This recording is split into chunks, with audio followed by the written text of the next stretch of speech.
Hello student.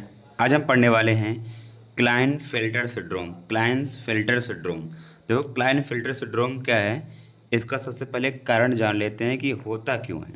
देखो, इसका कारण यह है कि यह लिंग गुणसूत्र के ट्राइसोमी अवस्था के कारण होता है।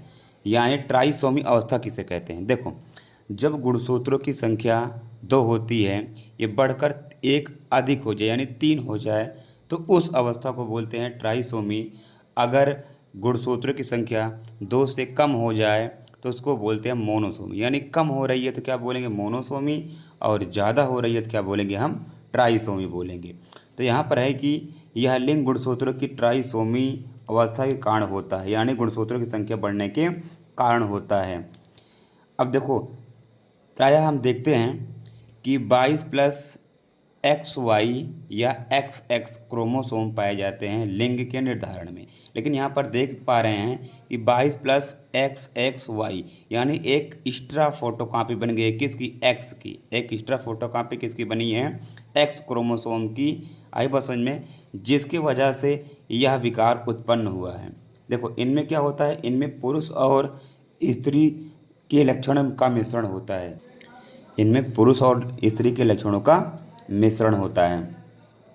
अब देखो, इसका परिणाम क्या होता है। इसका परिणाम यह होता है कि वाई गुणसूत्र के कारण इनका शरीर लंबा व समान पुरुषों जैसा होता है। यानी इनमें मौजूद वाई क्रोमोसोम की वजह से इनका शरीर कैसा होता है, लंबा होता है और सामान्य पुरुषों के जैसे ये दिखते हैं। उसके बाद में क्या होता है कि एक्स गुणसूत्र के कारण वृषण और नर जननांग कम विकसित होते हैं।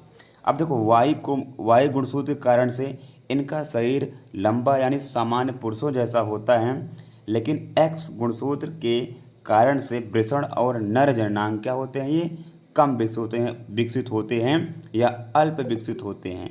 अब देखो, एक्स गुणसूत्र के कारण होता क्या है, और कि इन स्त्रियों के समान चेहरे और शरीर पर कम बाल, यानी एक्स गुणसूत्र के कारण से स्त्रियों के जैसे चेहरे और शरीर पर इनमें बाल कम उगते हैं और स्तन भी विकसित हो जाता है।